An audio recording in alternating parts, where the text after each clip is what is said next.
right, we have for you reports that are coming in. We'll bring you the source in just a second, but we are learning right now. It has been confirmed that Hamas, one particular outfit of the Hamas group, brought ISIS flags in their attack. This is something that is being reported by a number of different Israeli media outlets too. I'll wait for a reporter to join us to bring us more source-based information on this. The IDF putting this out right now as we're sharing with you on the screen behind me. Israeli Defense Forces saying that Hamas brought ISIS flags to an attack that they carried out.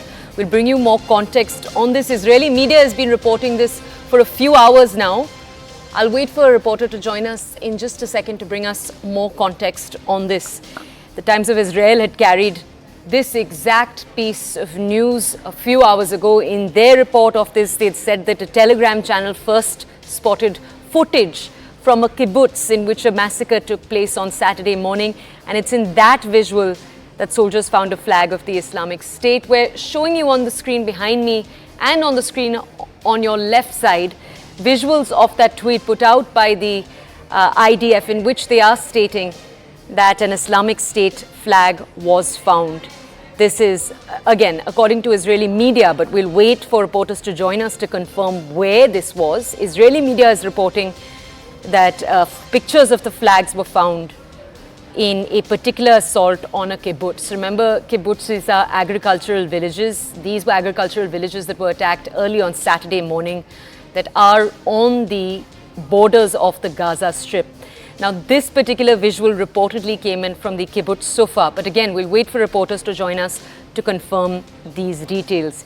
You remember that Israeli officials have, in a number of statements they've made in the last few days, linked Hamas and the Islamic State in one or two manners. A, the manner of operation, and B, also to make a comment on the enormity of the atrocities. But actual links between Hamas and IS are harder to find. That's important to state. We'll wait for a reporter to join us, though, to bring us more context on this story in just a second. This tweet being put out by the Israeli Defense Forces, as you can see on your screens. I'll wait for a reporter to join us to bring us more context on this story. The Times of Israel carried this report a little while ago. They said that Telegram channels were already reporting for a number of groups on the ground that an Islamic State flag was found along with heavy weaponry, including anti-tank missiles and rocket-propelled grenade launchers. The visual we are now playing out behind me too. The statement put out by the Israeli Defense Forces, it's accompanied, as you can see, by a visual below it. And in that visual, the items that I was talking about. So heavy weaponry, as you can see on the bottom, an anti-tank missile, rocket-propelled grenade launchers. You can see all of this in the visuals. And this flag that we're talking about. Now, we'll have a reporter join us in just a second. Remember, this is a link, as we've told you, that Israeli officials have been making over the last few days at multiple points. Though that comparison, it's important to point out again, has mainly been seen as an attempt to explain the enormity of the atrocities that have played out over the last few days.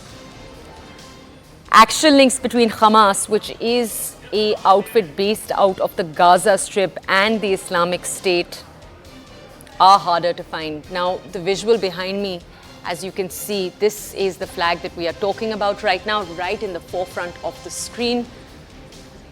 And that is the set of weaponry that we're talking about. Now, again, the location from this image is not something we can confirm right now. We will have a reporter join us. This is a statement put out by the Israeli Defense Forces, but where this visual is from, Israeli media, so the Israel Times, for example, is reporting that these visuals are from a kibbutz that was attacked. A kibbutz, remember, is one of the agricultural communities that are on the border of the Gaza Strip. Let's go over to my colleague Anand Narsimhan, who has more details with us about what the IDF is saying. Anand, over to you.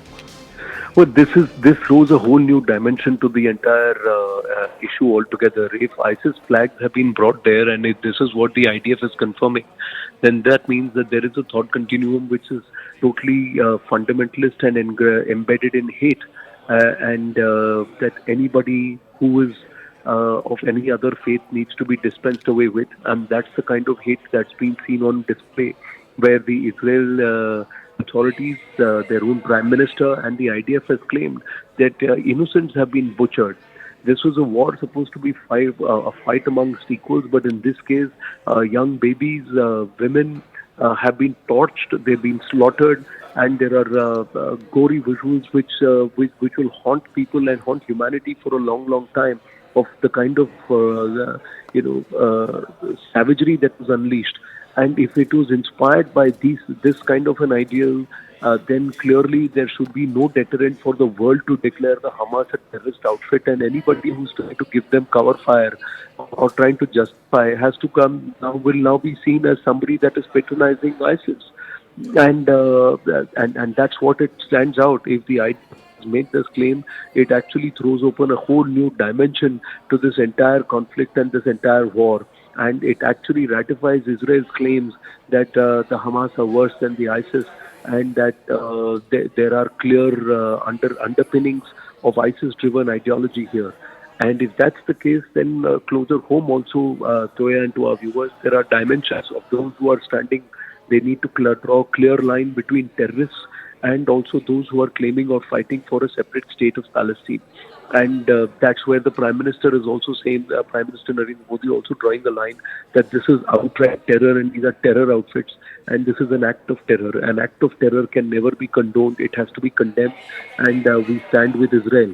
While totally separating the other issue of Israel and Palestine as two states or conversations on that front.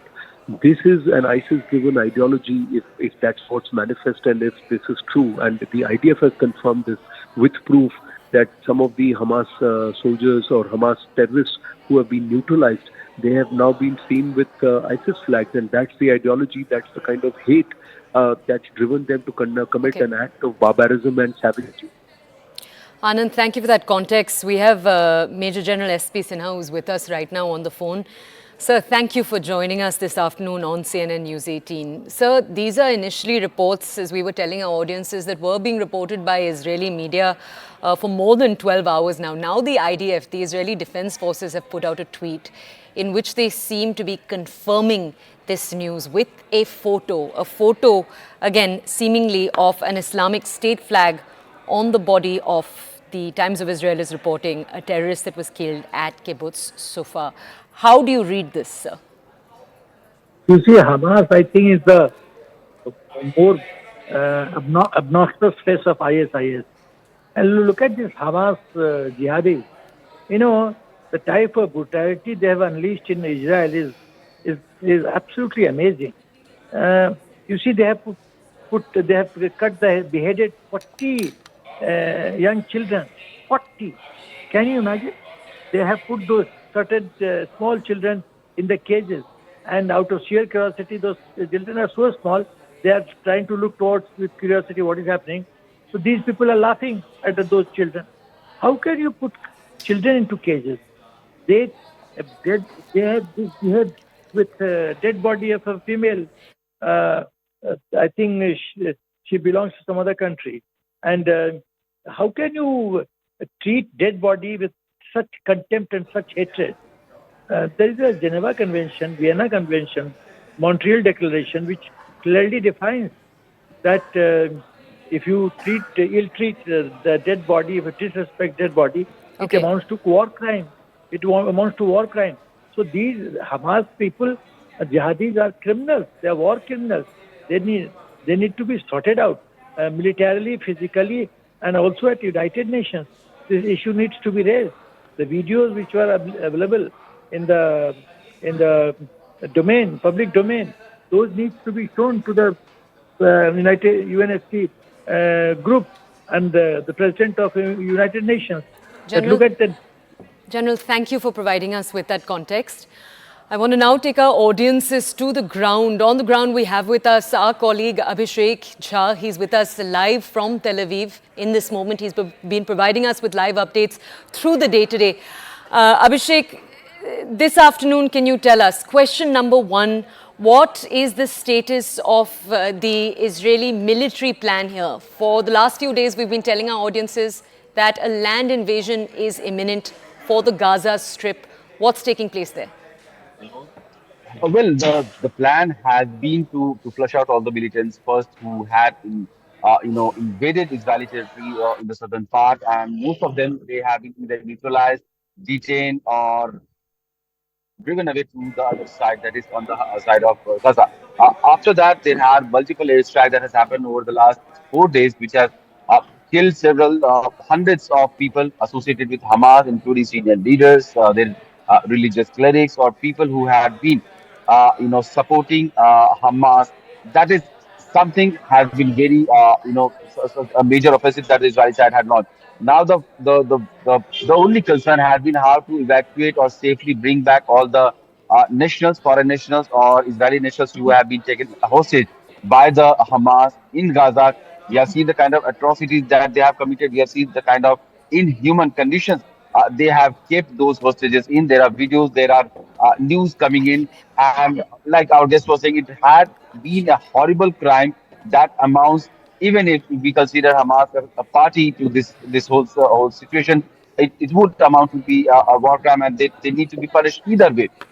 Israeli government has been in touch with most of the people, most of the leaders around the world. Benjamin Netanyahu had a talk with Prime Minister Modi also. He has been in regular touch with European leaders. USA, Secretary Blinken is in Tel Aviv right now. UK Foreign Minister James Cleverly was in Tel Aviv yesterday. So the international support is also kind of getting, shoring up for Israeli for any military intervention that it would want to have in order to, destruct and totally demolish the network and the ground operation units of Hamas in Gaza. Okay. Abhishek, let me just tell our audiences, you have now moved to Jerusalem. You were obviously in Tel Aviv a little earlier. I just wanted to give our audiences that context. Jerusalem is the capital, remember, of Israel. Abhishek, if we could now take to you a second question. Number one, how is the Israeli Defense Force planning to attack Hamas in particular? Because Hamas, as we've been telling our audiences, often uses civilian residences when they plan their attack. What is the game plan there, number one? And number two, if you could tell us also about the siege we've seen on the Gaza Strip. We know the United Nations Secretary General said that there is a humanitarian crisis there. Bring us more context. So the siege that has been on the Gaza Strip has been very, kind of humanitarian crisis is also emerging there. We have seen number of people, hospitals running out of electricity, basic amenities. Food is in short supply, fuel is in short supply. So this is exactly the situation right now, and this is concerning from a humanitarian point of view, because it is believed that about 8 to 10 people working for United Nations, they have also been killed. Other people working for Red Cross, they have been killed. People involved in aiding and assisting other people for medical things, they have been killed in the multiple rocket attacks that has been happening from the Israeli side. Apart from that, the plan is not to stop those attacks, because Israeli government has clearly told people in Gaza that they have to move away from the Abhishek, I'm localities where so Hamas. sorry. We have run out of time. Let me just come back to you in a second. We'll head into a short break. We'll connect once again with my colleague Abhishek and get you more context on other stories in just a few minutes.